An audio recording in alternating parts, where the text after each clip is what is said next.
Big day today at the White House. All of American society is engaged and mobilized in the war against the invisible enemy. While we must remain vigilant, it is clear that our aggressive strategy is working, and very strongly working, I might add. New cases are declining throughout the New York metropolitan area. Cases in the Detroit and Denver metro areas are flat. Washington, D.C., Baltimore, Philadelphia, and St. Louis are showing great signs of progress, and new cases in Houston and New Orleans are declining. The battle continues, but the data suggests that nationwide we have passed the peak on new cases. Hopefully that will continue, and we will continue to make great progress. These encouraging developments have put us in a very strong position to finalize guidelines for states on reopening the country, which we'll be announcing. We're going to be talking about that tomorrow. We'll be having a news conference tomorrow sometime during the afternoon. We're going to be announcing guidelines, and we'll be talking about various states, and it's very exciting. It's been a horrible time to see such death and destruction, especially when you come out of what was the greatest economy in the history of the world. The greatest. There's never been an economy like what we had produced, but we'll produce it again. And I think we'll produce it again very fast.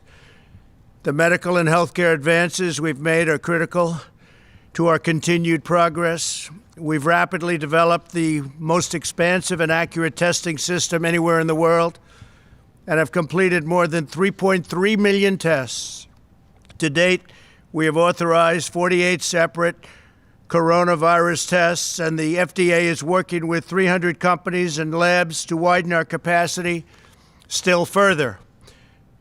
Today, Abbott Labs announced that it has developed an antibody test that will determine if someone has been previously infected with the coronavirus and potentially developed immunity. It's a great test. The company says these tests could be available to screen up to 20 million people in a matter of weeks. My administration is also distributing vast amounts of medical supplies to states across the country through Project Airbridge, which has been an amazing success. We have completed 44 flights, and these are flights of very, very large airplanes, massive cargo planes. 44 flights of critical supplies as of today, and an additional 56 flights scheduled in the near future. We have some very brilliant people working on this. It's logistically incredible what they've done.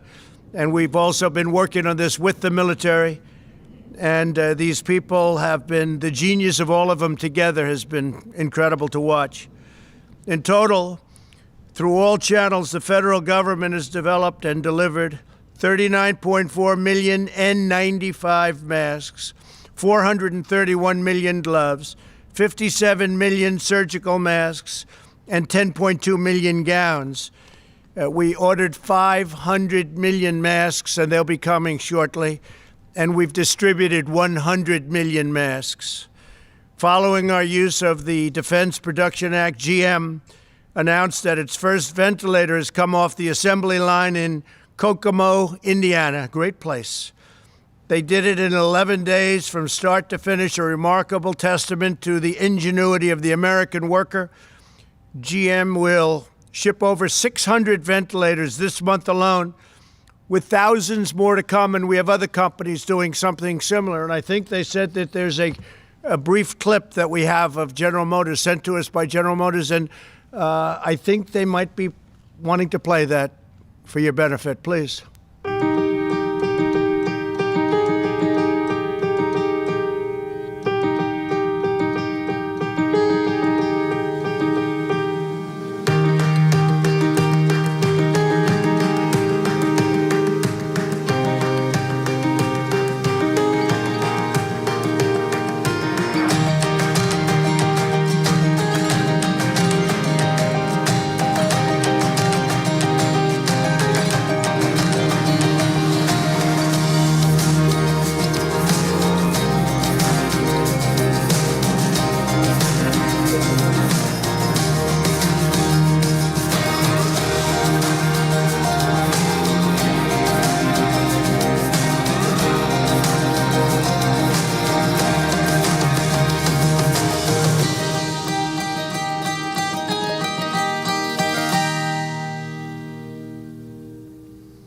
I know you got a little bit nervous when you saw there was a clip about ready to be played, but that was sent to us by General Motors, and we thought it would be a good one to play. It's amazing. It's, what they've done in a very, very short period of time. They're now making thousands of ventilators, and they're coming out of the factory very rapidly at a clip that nobody can even believe. But we have others also doing it, and these are very high-grade ventilators. So we're helping a lot of people, and at this moment, nobody needs them. We have to remember, during the surge, nobody's needed them for weeks now. But we'll have them for stockpiles, and very importantly, we're going to have them for other countries because nobody's able to do things like we can do, and we're going to be able to help other countries that are having tremendous problems, to put it mildly. My administration is using every available authority to accelerate the development, study, and delivery of therapies, so important therapies, treatments, and ultimately what we want to come up with is a safe vaccine. But frankly, the therapies to me are the most important because it takes care of people right now. The vaccines have to be tested, so it takes a longer period of time. But we have some great potential therapies already, and we'll see how they're working. We'll be able to report on that, I think, over the next week or two. Tremendous progress has been made. At least 35 clinical trials of promising therapies are now underway. So 35 different genius companies. If you look at AIDS, if you look at Ebola, if you look at so many things, they've come up with the answers to so many things you wouldn't have believed it. And we're very honored to be working with them. They include antivirals and also, and they something which is incredible, keeps the virus from multiplying, a mechanism that keeps the virus from multiplying, immune therapies that prevent the immune system from overreaching to the virus, and convalescent plasma treatments that use antibodies from the blood of recovered patients. So we have a lot of patients who recover, and they're so happy to have recovered that the first thing they do is say, we want to give our blood. And they do that. It's incredible. We have thousands of people that are doing that. They recover. They feel they have an obligation because they've gotten such great care. And a lot of them didn't think they were going to make it. As the entire U.S. government works to combat the global pandemic, it is absolutely essential that the key positions at relevant federal agencies are fully staffed, and we're not allowing that to take place through our Congress. They're just not giving it to us. We have many, many positions that are unstaffed because we can't get the approvals. The Democrats are holding us up. We cannot get approval. We've gotten judges because we go through the process. I guess we're up to 448 federal judges. And that we've gotten because we focus on it. We take the maximum time because no matter who the judge is, they take vast numbers of days and hours to approve, and leaves no time left for others. Very unfair system. If a judge is going to be approved in 1 hour in one session, it doesn't matter. They'll take the maximum number of hours and days, you're talking about days, to get one judge approved. And we're close to 250 judges, but because of the way they're doing it, there's no time for anybody else. And many of these people have been waiting for 2.5 years. We have a couple that have been waiting for longer than that. There are currently 129 nominees stuck in the Senate because of partisan obstruction. Many are nominated for vacancies that must be filled to assist with the coronavirus crisis and the resulting economic challenges. And I've read over the couple of years, well, I didn't fill positions. I don't fill positions. In some cases, we don't need the position, and I'm all for that. But in many cases, you do, but we can't get them approved by the Democrats. They won't release them.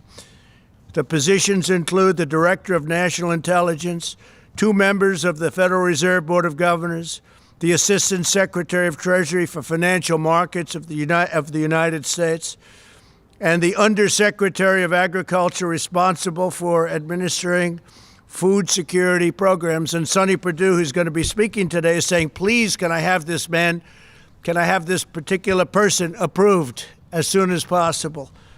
He's been telling me that for a long time, and the Democrats won't allow it to happen.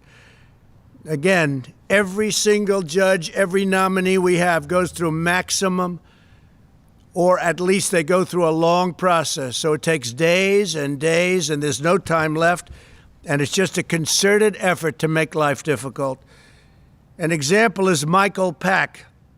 He's my nominee for the CEO of the Broadcasting Board of Governors, and he's been stuck in committee for 2 years, preventing us from managing the Voice of America. Very important. And if you heard what's coming out of the Voice of America, it's disgusting. What things they say are disgusting toward our country. And Michael Pack would get in. He'd do a great job, but he's been waiting now for 2 years. Can't get him approved.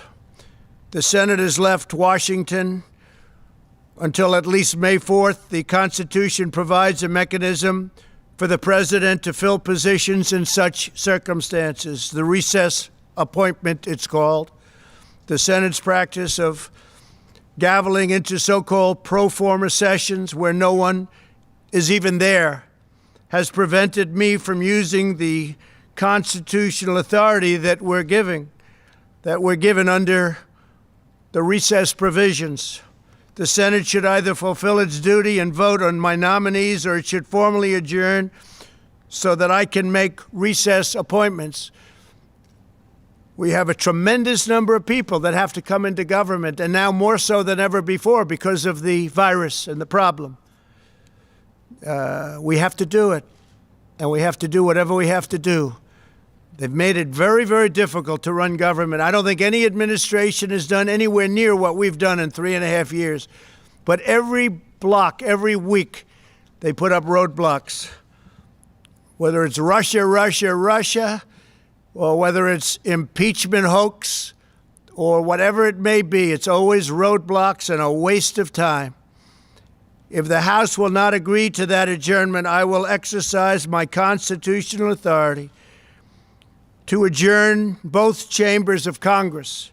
The current practice of leaving town while conducting phony pro forma sessions is a dereliction of duty that the American people cannot afford during this crisis. It is a scam, what they do. It's a scam, and everybody knows it, and it's been that way for a long time. And perhaps it's never done before. It's never been done before. Nobody's even sure if it has, but we're going to do it. We need these people here. We need people for this crisis, and we don't want to play any more political games. I've been waiting for 2.5 years, 3 years for some of these people, and they're great people. They left law firms. They left jobs. They gave up everything to do it, and they've been waiting for 3 years, 2.5 years, 2 years, 1 year to get approved. It's ridiculous. And everyone knows they're going to be approved.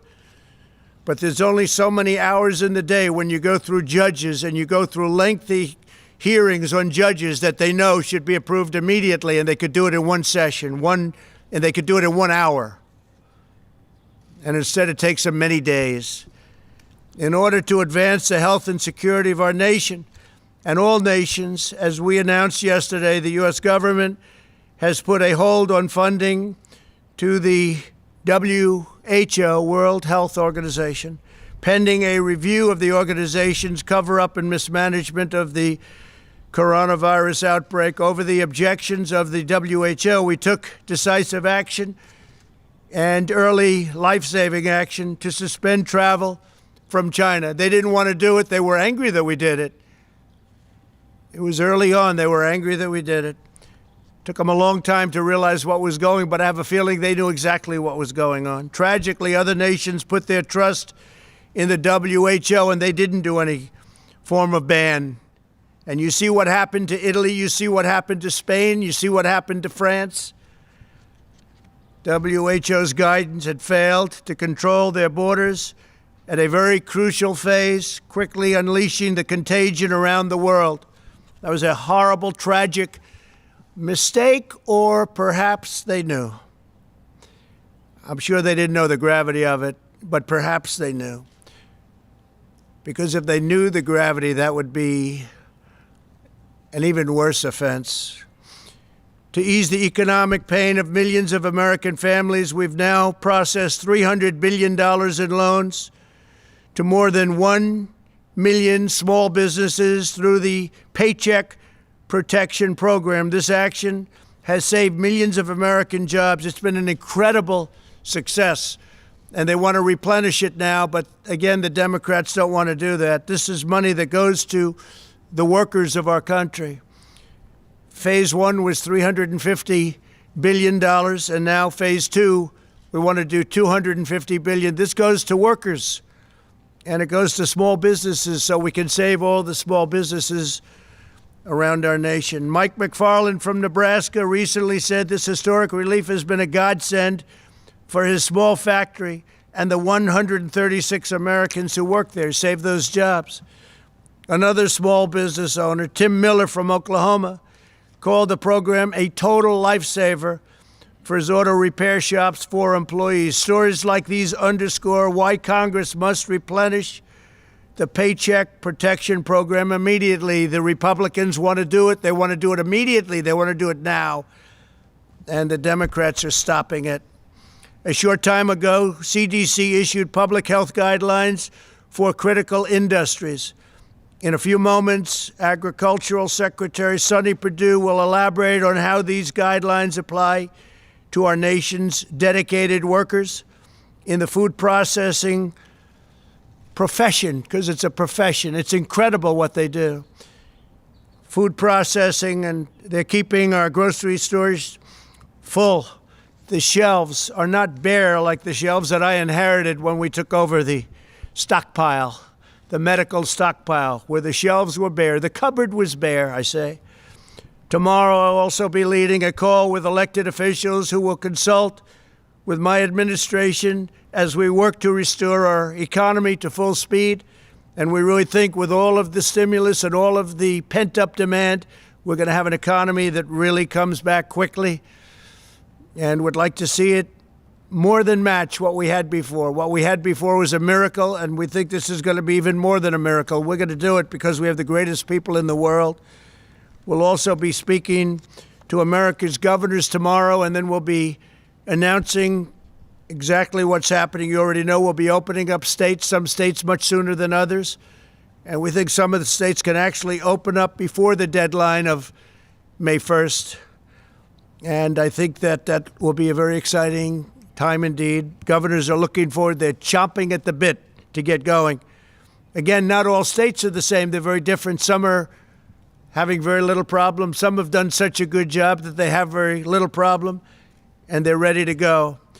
So Vice President Pence and I will be speaking with the governors tomorrow. We'll be discussing procedures. Today I spoke with the leaders of many of our nation's most renowned companies and organizations on how to achieve the full resurgence of the American economy. My discussions included top leaders in health and health care, transportation, technology, financial services, food, beverages, hospitality, real estate, retail, agriculture, construction, energy, labor, manufacturing, and sports industries. We want to get our country open again.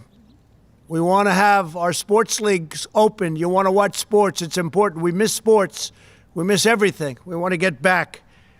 These experts and innovators provided extremely productive feedback on how to safely reboot our economy. They gave us a lot of great ideas. We spoke to a lot of very, very smart people. The highest of the high tech.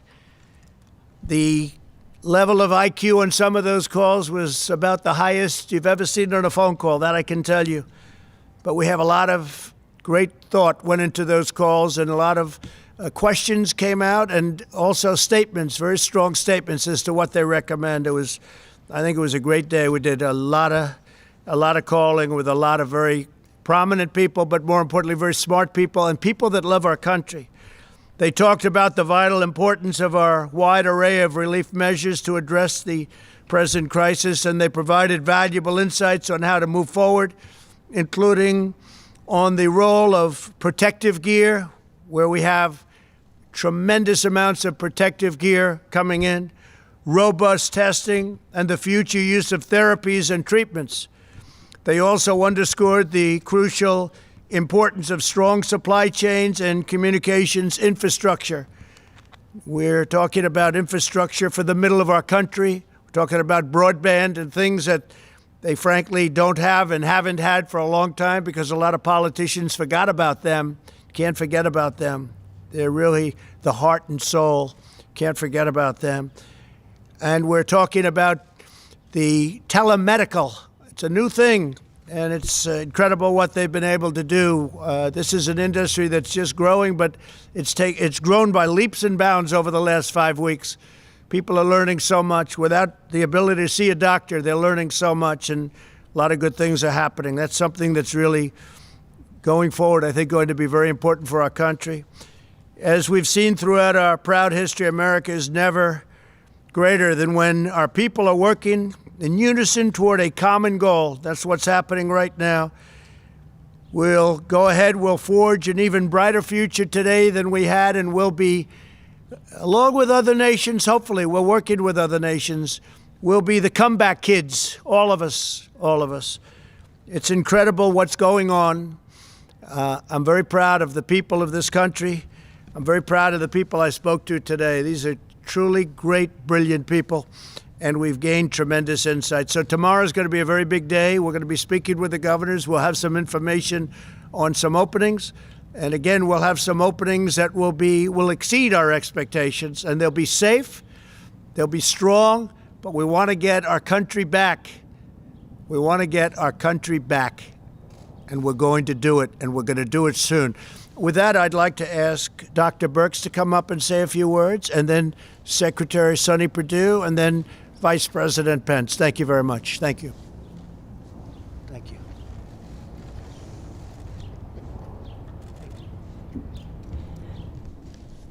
Thank you, Mr. President, and thank you for summarizing the states and what we're seeing. So over the last 5 to 6 days, we've seen declines in cases across the country, and this has been very reassuring for us. At the same time, we know that mortality and the fatalities that we're facing across the United States continue. We know the number of people who are still in the hospitals, in the ICUs, and we want to continue to recognize the healthcare workers who are on the front lines and really recognize how low the United States case fatality rates are compared to other countries. And this is really due not only to our technology, but how that technology is utilized to save lives.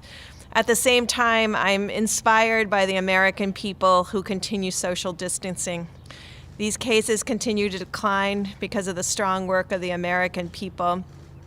Also wanted to let you know that we do have 9 states that have less than 1,000 cases and less than 30 new cases per day. So we're looking at states and metro areas as individual areas. We talked before how each of these curves are different. Each of the cases' experiences are different. We have some states like California and Washington State, Oregon, that never really had a peak because of so much work that their populations did to decrease and keep the new cases down. So each of these individual states and individual metros are being studied very specifically. I do want to highlight, and we are remaining concerned, and we've been having discussions with Rhode Island. Rhode Island and Providence are in a unique situation. First, they had increasing cases from the New York City area, and now they have new increasing cases from the Boston area. They're caught between 2 incredible hot spots in the country. They're doing an extraordinary job. They're caring for the individuals in the front lines, but Providence continues to have new cases. And we do continue to work with specific states that have specific outbreaks related to individual occurrences. I will just remind the American people again, this is a highly contagious virus.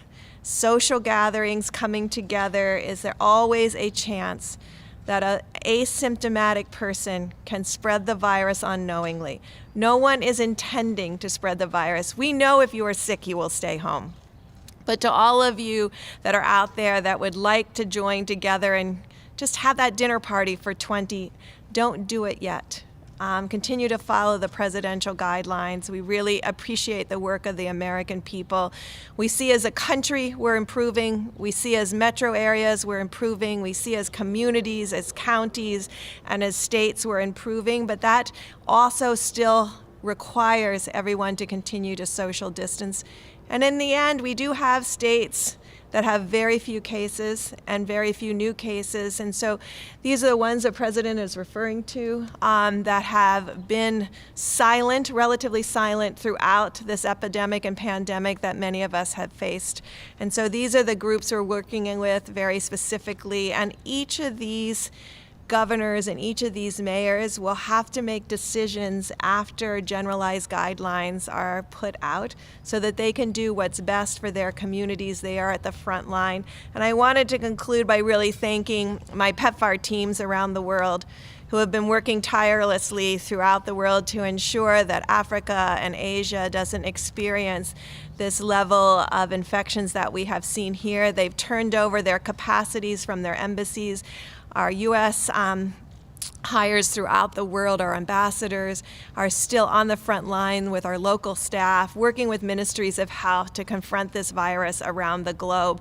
And I assure you that they are continuing to invest in the health structures, the laboratory, and the frontline care to ensure that all of the work that we have done against TB, HIV, and malaria continues, but that we use our capacity, our laboratories, our clinics, our hospitals that have been built by the American people and the generosity of the American people to really combat this COVID-19 around the globe. Thank you. Thank you very much. Thank you, Doctor. Sonny, please.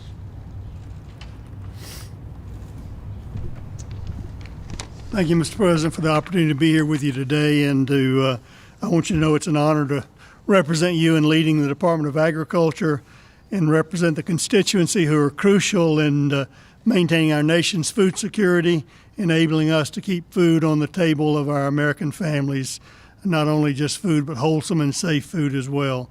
I'd like to start my remarks today by echoing what my colleagues at the CDC have been saying regarding the health and safety of our essential employees across the United States.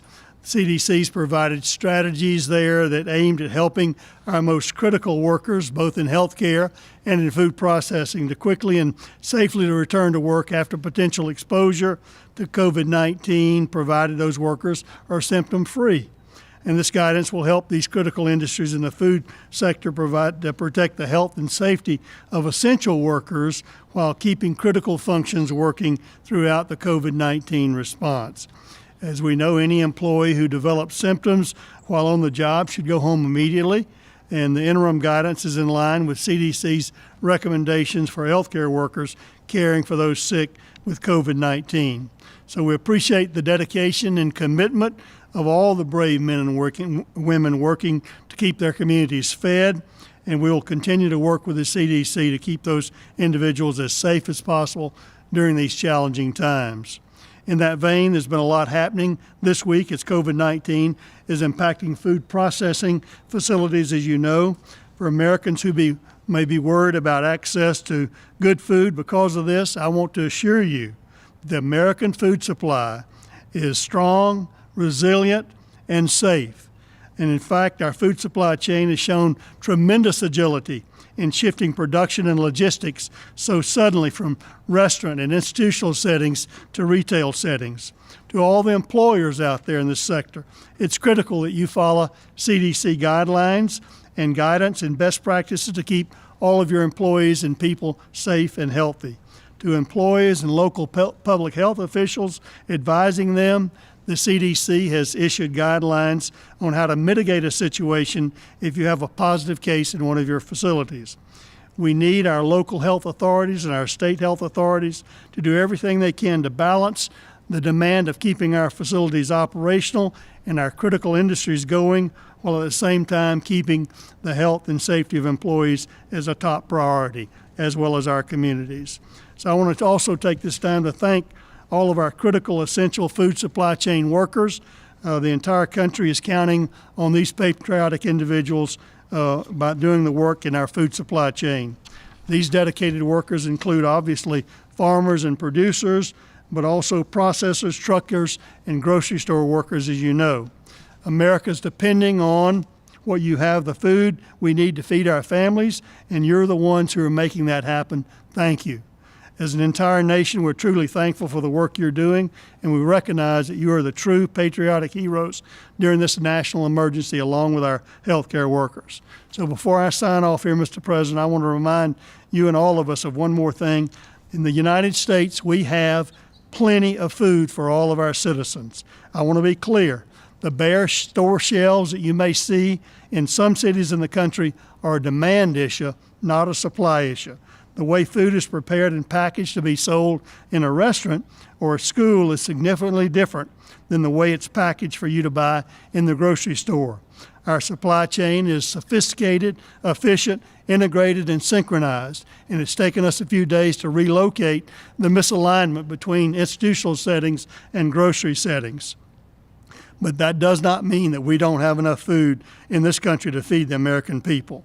You might think of it as an interstate when it's flowing along well, and you have a crash at one place, it backs up, and that's what's happened in the food supply chain, but we're working through that. Yet through all this, our food supply chain has proven to be very resilient, just like American people. To the extent we have challenges, we have and continue to need to work through it all together. And we can and we will get through this with a whole of American approach, Mr. President, the critical partnership between state and local health officials, management of companies, and the employees. And we will meet any challenges we face by working together. Thank you, sir, for the opportunity.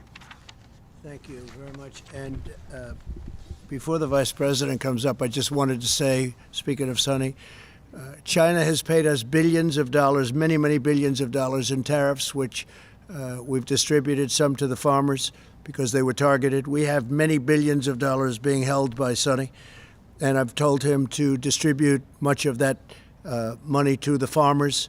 Our farmers were targeted, and now they're benefiting by the amount that they were targeted.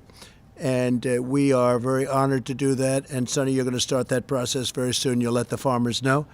Nobody can take advantage of our farmers. So we have a lot of money that we've taken in from China. We're going to be distributing that money from Sonny to the farmers. And there's tremendous money over and above that. That money was paid directly into the Treasury of the United States.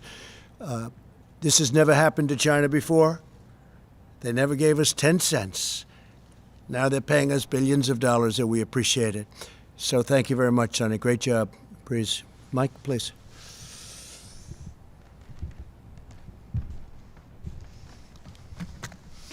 Thank you, Mr. President. The White House Coronavirus Task Force met today. It was reported to us that we've conducted and completed 3,324,000 tests across the nation. More than 619,000 Americans have tested positive. But as you reflected yesterday when we welcomed coronavirus survivors here to the White House from across the country, some more than 45,000 Americans have fully recovered. Sadly, we mourn the loss of more than 27,000 of our countrymen. Our hearts are with their families and with the families of all of those that continue to struggle with the serious consequences of this illness. But as Dr. Birx just reflected, despite the heartbreaking losses, we're getting there, America. Because of the efforts of people all across this country to put into practice the President's coronavirus guidelines, because of their adherence to the direction of state and local authorities, as Dr. Birx just reflected, we see great signs of progress from the West Coast to the East Coast. President Trump has directed our team to develop new guidelines that will be presented tomorrow to our nation's governors and released to the American people thereafter. The American people will be encouraged to know that as we stand here today, 24% of the counties of this country have no reported coronavirus cases. In fact, half of the states in America have less than 2,500 cases per state. This is a great tribute to the efforts by the people of those communities. But as the President suggested, when we unveil the guidelines that the team has been working to present tomorrow to our nation's governors, we're going to reflect on the fact that, as the President said, there will be areas of the country that will require continued mitigation and strong efforts, and there will be other areas of the country that will be given guidance for greater flexibility. The President has so directed our team. When we think of more than 619,000 Americans having tested positive, more than 45,000 having recovered, we wanted to announce today that the FDA recently announced efforts to facilitate the development and access to convalescent plasma. Mr. President, you've spoken about this. People who have recovered from the coronavirus have antibodies in your bloodstream that can attack the virus. The Mayo Clinic today is working with the Red Cross to make sure that coronavirus patients have access to the convalescent plasma treatments, and over 1,000 institutions across America have already joined this program.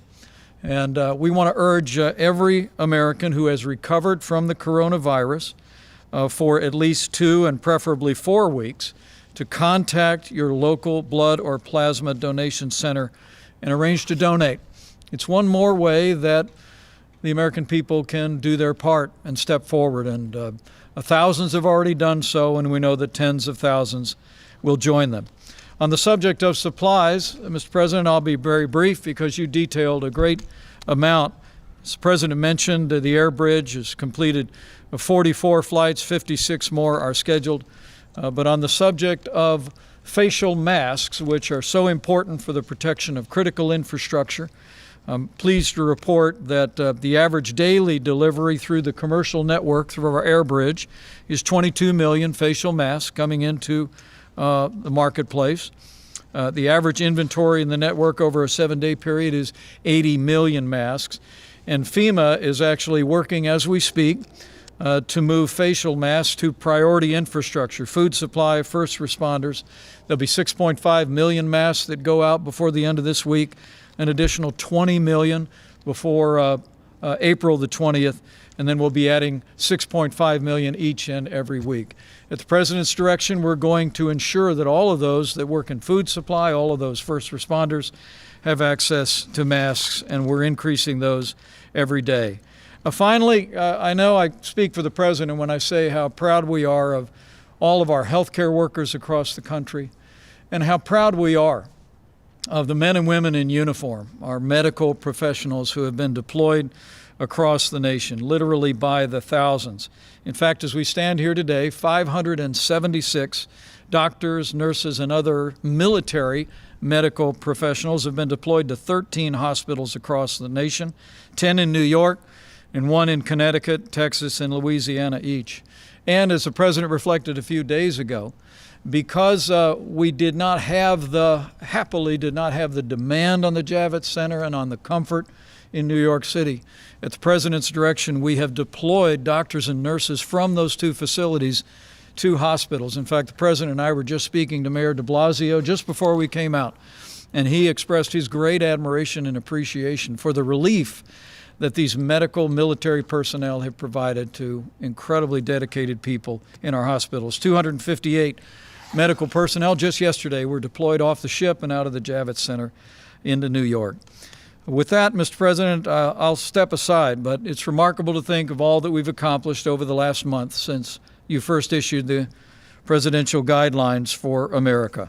The truth is, because of what the American people have done over the last 30 days, we are slowing the spread. We are ensuring that every American family would have access to the health care that we'd want any member of our family to have, with the greatest health care professionals in the world. We're saving lives, and we're healing our land. And so we want to thank the American people for all you have done. And tomorrow we'll be presenting a new guidance to the governors of this country about how we build on our progress and reopen America in a safe and responsible way. Thank you, Mr. President. Thank you. On the recess appointment, Mr. President, if I could. Mr. President? Steve, please. You've mentioned the possibility of adjourning both chambers of Congress. Could you explain what you meant by this? Very simple. If they don't act on getting these people approved that we need, we need them anyway, but we especially need now because of the pandemic, we are going to do something that will be something I'd prefer not doing, but which I should do, and I will do if I have to. Caitlin, go ahead. One, on a call with business leaders today. They said testing has got to be ramped up significantly before they feel comfortable reopening their stores, their restaurants, Sure. and whatnot. Isn't that what health officials and state governors have been? It's what I want to. We have great tests, and we want the states to administer these tests for the most part, but we're standing behind them. We have great tests. We've done more testing now than any country, as you know, in the world by far. We have the best tests of any country in the world. Nobody has the quality of tests. If you look at Abbott, what they've come up with in a short period of time, they've been incredible. Roche has been incredible. We have the best tests in the world, and we will be working very much with the governors of the states. We want them to do it. We're not going to be running a parking lot in Arkansas. We're not going to be running a parking lot where you have a Walmart, which has been great, by the way. Walmart has done a fantastic job, but where you have a testing center and running that from Washington, D.C. The states are much better equipped to do it. But we'll be working with the states. We're standing behind the states. We're going to work very closely with the governors in terms of that, getting additional equipment. It used to be 3-4 weeks ago, 2 weeks ago, could we get more ventilators, right? And we got them ventilators, and you don't hear that anymore. It's been pretty amazing what we've been able to do. Yeah, go ahead, John. Walmart. A lot of those testing centers are still for first responders, healthcare workers who have symptoms only. When is it going to be widespread enough to where these companies can feel comfortable being open? Will that? Well, I think the companies will determine that, and the governors will determine that, and the federal government will do. And if we're not happy, we'll take very strong action against a state or a governor. If we're not happy with the job a governor's doing, we'll let them know about it. And as you know, we have very strong action we can take, including a close down. But we don't want to do that. We're working with the governors, and we're working closely with the governors. The relationship has been very good. Vice President has had a lot of conversations over the last 2 weeks with either 50 or almost 50 governors on every conversation, and they've been really positive conversations. We have the right to do whatever we want, but we wouldn't do that. But no, we would have the right to close down what they're doing if we want to do that. But we don't want to do that, and I don't think there'll be any reason to do that, but we have the right to do that. Steve, go ahead. Go ahead. You got me already. Mr. President, why did you have your name added to these coronavirus relief checks? Well, I don't know too much about it, but I understand my name is there. I don't know where they're going, how they're going. I do understand it's not delaying anything, and I'm satisfied with that. I don't imagine it's a big deal. I'm sure people will be very happy to get a big, fat, beautiful check, and my name is on it. Yeah, go ahead, please. Mr. President, Go ahead, please. presidents never Please. did this. Why are Please, go ahead. Thank you, Mr. President. Dr. Birx just said that Rhode Island is seeing an increase in cases from people that are coming from Boston and New York.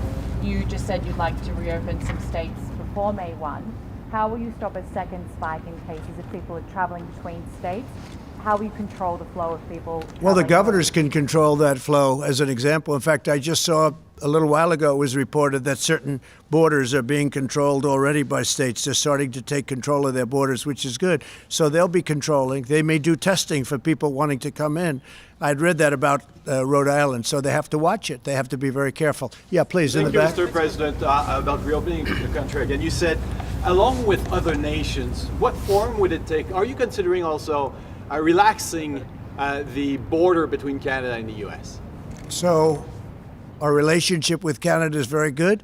We'll talk about that. It will be one of the early borders to be released. Canada's doing well. We're doing well. We'll see. But at some point, we'll be doing that. In the meantime, nations that are heavily infected, we have a lot of nations that are heavily infected. Some are getting better. Some are still on the way up, unfortunately. We're keeping very strong borders with those nations. But with Canada, we are talking about different things. Yeah, please. Mr. President, you said the evidence suggests that nationwide we have passed the peak on new cases. What's your evidence for that? What are the numbers Well, saying? all we're doing is looking at the numbers. We're looking at our graphs. We're looking at our models. We're getting a great response from Deborah and from Tony and from many of the professionals that are working. We have great professionals working with us. And I think based on that, we're doing very well. Based on that, it looks like we're headed absolutely in the right direction. But some states are looking at other states and they're saying, I can't imagine what they're going through because they're not in that position. They're in very good shape. I would say that we have 20 states at least, but you really have 29 that are in extremely good shape. You have others that are getting much better. And I think with almost few exceptions, you have every state that is either doing better or on the way to doing better. Yeah, please. Yeah, go ahead. Yeah, thank you, Mr. President. On your threat to adjourn Congress, clearly you have the power, Article 2, Section 3, but that'd be quite radical to do. Earlier last month, you were in the Oval Office, talked about now is not the time for partisanship. How will that act lower the partisanship in this town, and could it potentially hinder your ability to get something done on coronavirus? Well, it is. Look, it's been a very partisan government for a long period of time, not just this administration. You can go back into the last two administrations. You've seen a lot of partisanship.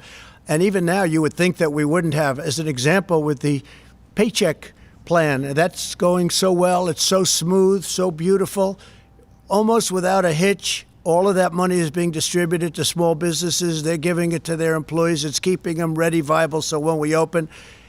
And now it's been so good that it's almost depleted, and we want to replenish it, and we can't get the Democrats to approve it. And that's a program that they and everybody else admit that are great. So you do have partisanship.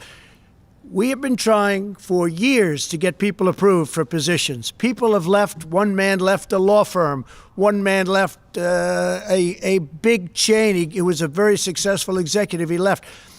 It was 2 years ago. We have people that have been waiting for 3 years, and we can't get them approved by the Democrats in the Senate because they're taking so long to approve our judges. Now, I have to tell you that I'm totally in favor of what Mitch is doing with judges, because that always seems to be a priority, and it's a very important priority. I think it's one of the great trademarks of this administration. We've approved record numbers of federal judges and appellate judges and 2 Supreme Court judges. But rather than approving somebody who's highly qualified, somebody that everybody knows is going to be approved, rather than going quickly, they take the maximum amount of time, whatever that time may be. And what they're doing by doing that is taking days to approve somebody that could be approved in a quick vote. People that get phenomenal reviews in committee are going maximum number of hours. And what they do is there's only so many hours in a day. Now, we could have said, let's stay. I would have been in favor of that. They didn't choose to do it.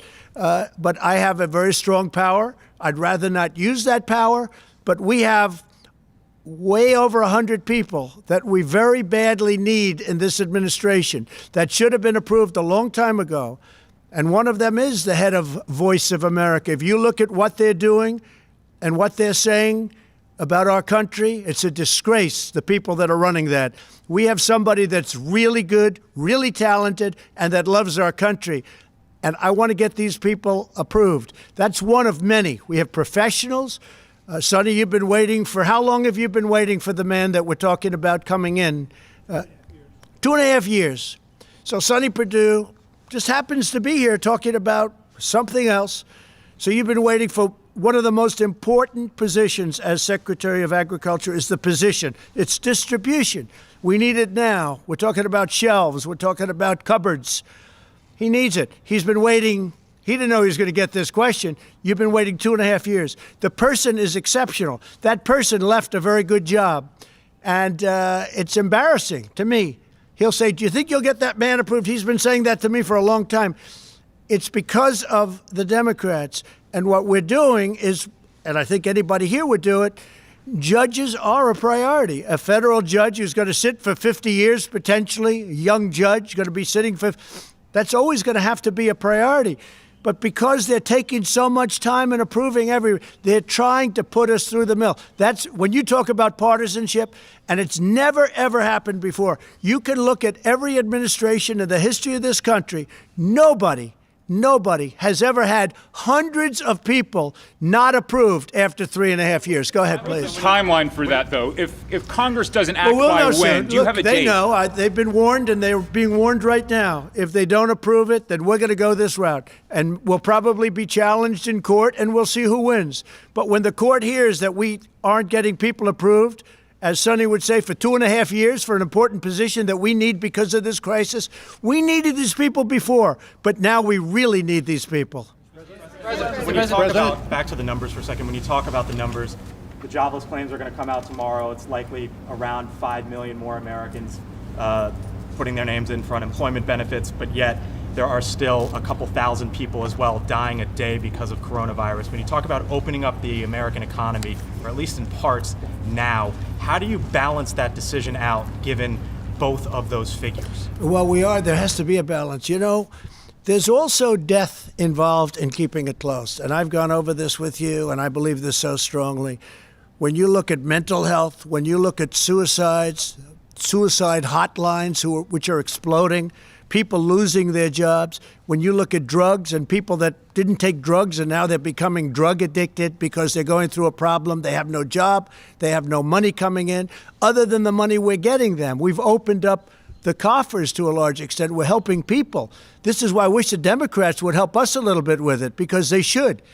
It's purely partisan what they're doing, and it's bad for our country. But you know, there is death by having this strongly closed country. We have to get back to work. With all of that, we start with states and with governors that have done a great job, and they're going to open it up as they see fit, and we're going to be right behind them, and we're going to be working. We're going to be supplying them with things if they don't have them. We want them to have them. We're going to be helping them with ventilators after this is over so that they can't say, oh, the federal government. We want them to have, they've had a lot of options. Many of the governors have had a lot of options over the years to buy ventilators. They didn't choose to do it. So we're going to be helping them to fill up their stockpiles. We're going to have plenty. And as I said, I'm very proud to do it. We're going to be helping other nations. We're going to be helping Italy, Spain, France, other nations. And we're going to be helping them strongly. I think Russia is going to need ventilators. They're having a hard time in Moscow. We're going to help them. We're going to help other countries that need ventilators. We're going to have a lot. You see it with General Motors. You see it with other companies that are producing. We're going to have hundreds of thousands of ventilators, and it's a great thing to have. Yes, in the back, please. Is anybody freezing? You know, it's very cold out here, so we can leave early, right? Okay, a couple of more. Go ahead, please. Thank you, Mr. President. Why do we have 20% of the world's deaths from the coronavirus when we're only 4% of the world's population? Well, you don't know what you have. Do you think you're getting honest numbers from some of these countries? Do you really believe those numbers in this vast country called China, and that they have a certain number of cases and a certain number of deaths? Does anybody really believe that? Here's the story. We report everything. We're reporting the cases, and our reporting is good. We're reporting every death. In fact, I see this morning where New York added 3,000 deaths because they died, and they're now saying, rather than it was a heart attack, they're saying it was a heart attack caused by this. So they're adding. If you look at it, that's it. And everything we have is documented, reported. And what they are doing is, just in case, they're calling it this, and that's okay. That's okay. But we have more cases because we do more reporting.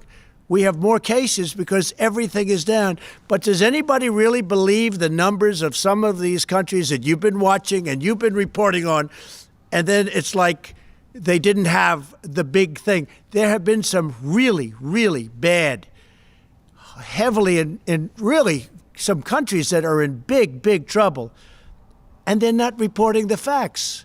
And that's up to them. All I know is we report the facts, and we're a country that's getting better. John, go ahead. Mr. President, multiple sources are telling Fox News today that the United States government now has high confidence that while the coronavirus is a naturally occurring virus, it emanated from a virology lab in Wuhan, that because of lax safety protocols, an intern was infected, who later infected her boyfriend, and then went to the wet market in Wuhan, where it began to spread. Does that correspond with what you have heard from officials? Well, I don't want to say that, John, but I will tell you more and more we're hearing the story, and we'll see. When you say multiple sources, now there's a case where you can use the word sources, but we are doing a very thorough examination of this horrible situation that happened. Go ahead, please. In your many conversations with President Xi, Mr. President, did you ever discuss with him State Department concerns about lax safety protocols that had been reported to the State Department from the embassy in Beijing about that laboratory? I don't want to discuss what I talked to him about the laboratory. I just don't want to discuss it. It's inappropriate right now. Please, go ahead in the back. Tim Alvia from Channel 9 Australia.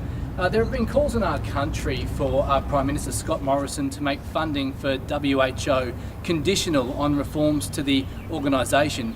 Wanted to get your thoughts on that and if you had any advice for Mr. Morrison. Look, I feel very badly about the World Health Organization, but it's been a tool of China. It's been, as I say, totally China-centric. You take a look at everything that's happened, they've been wrong. I was all for it at the beginning. What do I know? I walked in, I said, World Health Organization, isn't that wonderful? And then you start to see all the mistakes. They didn't want us to close our borders to China, to Wuhan. Specifically, they didn't want our borders closed. You take a look, Mike was there, we're all there, and they're criticizing me for closing the border. I did that very early. By the way, I did that very early while Nancy Pelosi was trying to have in San Francisco parties in Chinatown because she thought it would be great. She wanted to show that this thing doesn't exist. These are people, I'll tell you, we have some politicians on the other side that don't know what they're doing. If you look at timelines, you got to look at some timelines. But the World Health Organization, just like the World Trade Organization, I'm telling you, I call them, they have been treating the United States for decades so badly, and they've been so in favor of China. China took off when it joined the World Trade Organization because of what's happened. Think of it. They're considered a developing nation, and because they're and we're not. Well, we're a developing nation too in my book, okay? We're developing too. But the fact is, we have been treated so badly by these organizations, and believe me, I'm looking at that one too. We're winning a lot of lawsuits right now that we never won before in the past. We're winning a lot of money that we never won in the past. That's with the World Trade. But with the World Health Organization, what's happened there is a disgrace. Here's the other thing. We pay $400 to $500 million a year. China's paying $38, $39, and $40 million a year. And it's like they control this group. I could do that too if I want to devote full time to it or have some very capable people dealing with Dr. Tedros, okay? I could do it too. I could do very well with that. But there's something going on. There's something going on that's very bad. Now, the $500 million that we save, we're going to make a determination over a little period of time. But they're going to either have to make massive changes. I don't even know if they're going to be able to do that. Or we're going to give money to people. We want to help people. You know what we do in Africa with AIDS? People have no idea what we do and the money we spent. We were talking about it the other day, Doctor. We are spending billions of dollars to help people. In the case of one that Dr. Birx is very much involved in, AIDS, billions of dollars. And you know what? It's a great thing. Nobody talks about it. Nobody gives us credit. We do that, and we do it very directly. But we're spending billions of dollars to help people live, and all over the world. But we're spending $500 million to the World Health Organization, and there's something very bad going on. And you know what? I've gotten very much involved. It's been going on for a long period of time, and we don't want to be the suckers anymore. So it's cold out. We will talk to you tomorrow. Big day tomorrow. Very big day. Thank you. President, if Dr. Tedros is removed, would you change your mind? That's a good question.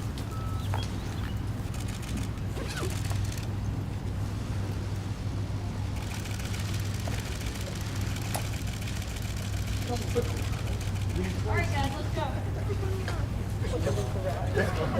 That was. Yes, I thought it was right. It was fast.